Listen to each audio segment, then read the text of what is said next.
যত্নবান ব্যক্তি, স্বভাবতই একটা প্রভাব রয়েছে ওনার। নিজের সুদের কারবারিতে সেই প্রভাব তিনি ভালোই খাটান। প্রফুল্ল মহাজন আসতেই লোকজনের কথাবার্তা স্থির হয়ে এলো। ভিড়টা নিজের থেকেই তাকে জায়গা করে দিল ভেতরে ঢোকার জন্য। দীননাথ এই মহাজনের বাড়িতেই দারোয়ানের কাজ করত।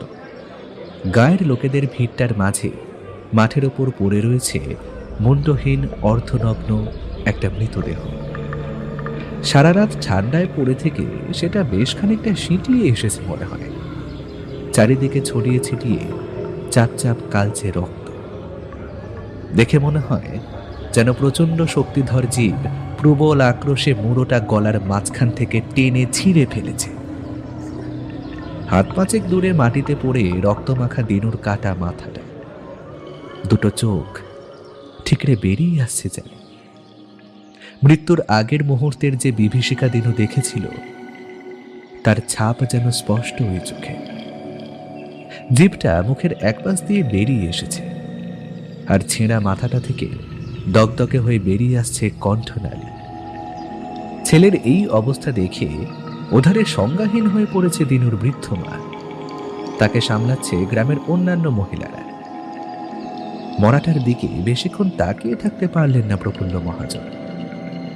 এত নৃশংসভাবে কে মারল তা তিনি কিছুতেই বুঝে উঠতে পারলেন না। গ্রামের লোকেদের তিনি নির্দেশ দিলেন দেহটার ঝটপট একটা ব্যবস্থা করার।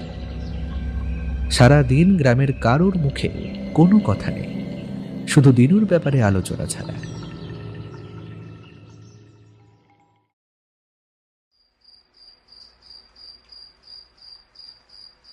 সন্ধ্যায় বৈঠকখানায় বসে তামাক টানছিলেন প্রফুল্ল।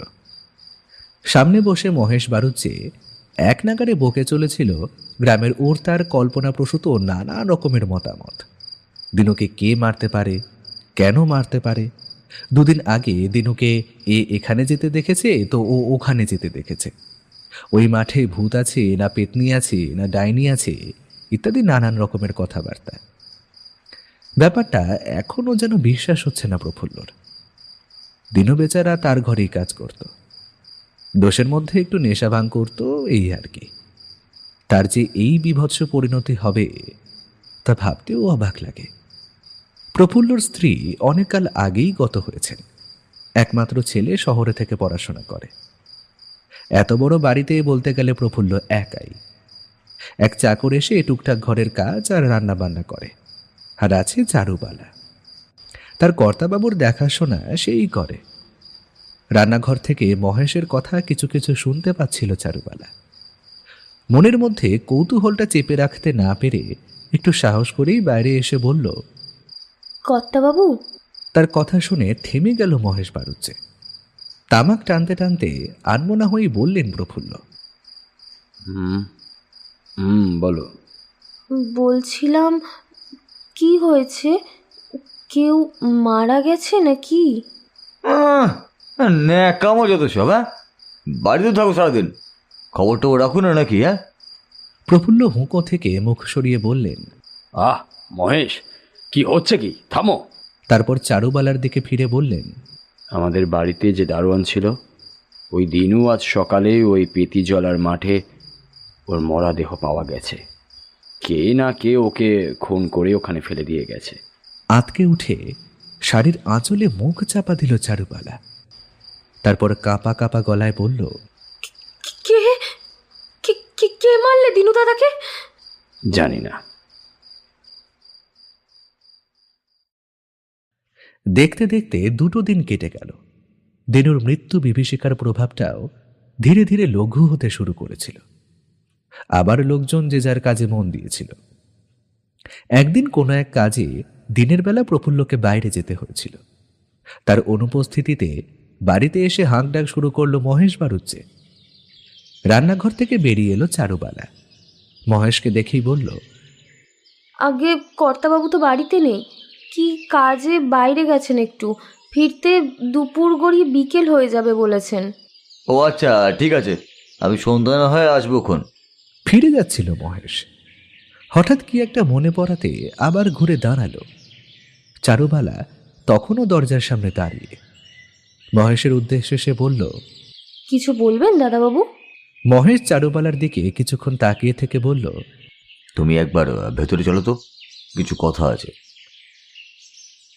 বৈঠকখানায় এসে মহেশ বলল, চারুবালা, তুমি দিনুর মৃত্যুর ব্যাপারে কিছু কি জানো? মানে কি বলছেন দাদাবাবু? আমি তো সেদিনই কর্তাবাবুর মুখে শুনলাম। সব সত্যি করে বলো চারুবালা, আমি অনেকবার তোমাকে দিনুর সাথে আড়ালে কথা বলতে দেখেছি। ঠিক করে বলো, আসল রহস্যটা কি? না হলে তোমার কর্তাবাবুর কানে এ কথা গেলে তিনি তোমাকে আস্ত আর রাখবে না। চারুবালা সবটা শুনে কিছুক্ষণ চুপ থেকে বলল, দিনু দাদার মায়ের পায়ে হাতে ব্যথা ছিল। অনেকবারই আমাকে তিনি বলতেন তেল হলুদ গরম করে দেওয়ার জন্য। কর্তাবাবু একথা জানতে পারলে কি বলতেন না বলতেন সেই ভেবেই আমি লুকিয়ে বলতাম। তাও তাও খুব বেশি দিন না। এর সাথে দিনু দাদার মরার কি সম্পর্ক তা আমি জানি না। এতদিন ধরে মনে মনে হিসেবের যে সমীকরণটা মিলিয়ে আসছিল মহেশ, চারুবালার যুক্তি সেই সব গোলমাল করে দিতে পারে এই ভেবে সে মনে মনে খুব বিরক্ত হলো। তার ভাবনায় যে ঠিক সে বিষয়ে একটা দৃঢ় আত্মপ্রত্যয় রেখে এসে বলল, ওসব ছেদো গল্প কথা অন্য জায়গায় পেরো। হ্যাঁ, মহেশ বাড়ুজ্যকে কি এতটাই বোকা ভেবেছো নাকি? হ্যাঁ, এখনো সময় আছে, সত্যি করে বলো, কি লটর বটর চলছো তোমাদের দুজনের মধ্যে? হ্যাঁ, নয়তো চারুবালা এবার মাথা নিচু করে কাঁদো কাঁদো গলায় বলল, আমাকে আমাকে মেরে ফেলবেন তাই তো? মারুন, তবুও তবুও বলবো আমি কিচ্ছু জানি না। আপনি বয়োজ্যেষ্ঠ, আপনার আপনার অনেক ক্ষমতা আছে। আমি গরিব দুঃখী, আমার মতো কাউকে জোর করে দোষী সাব্যস্ত করতে পারেন আপনি।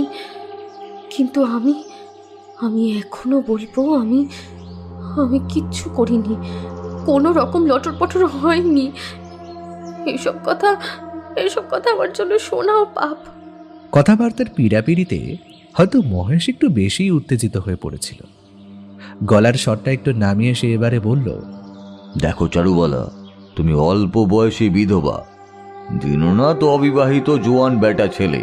তোমাদের মতো দুজনকে এইভাবে দিনের পর দিন লুকিয়ে কথা বলতে দেখলে যে কেউই এমনটা ভাববে। আর আমি তো তোমাকে দোষী বলছি না, শুধু বলছি দিনুর সাথে তোমার কি সম্পর্ক ছিল। আবারও বলছি, সত্যি কথাটা আমাকে খুলে বলো। আমি সত্যি বলছি, আমি কিচ্ছু জানি না, আমার সাথে কারোর কোনো সম্পর্ক নেই। এমন সময় বাইরে কারো পায়ের শব্দ শোনা গেল। এত তাড়াতাড়ি প্রফুল্ল মহাজন ফিরে এলেন নাকি? কথা কাটাকাটির মাঝে ইতি টেনে মহেশ বলল, বেশ, সোজা আঙুলে ঘি না উঠলে না, আঙুল কি করে বেঁকাতে হয় তাই মহেশ বারুদ যে ভালো মতোই জানে। আমিও দেখব কতদিন কথা পেটের ভেতরেই চেপে রাখতে পারো। সত্যিটা কিন্তু আমি জেনেই ছাড়বো, যেমন করেই হোক না কেন। মহেশ বারুজ্জে বিদায় নিল।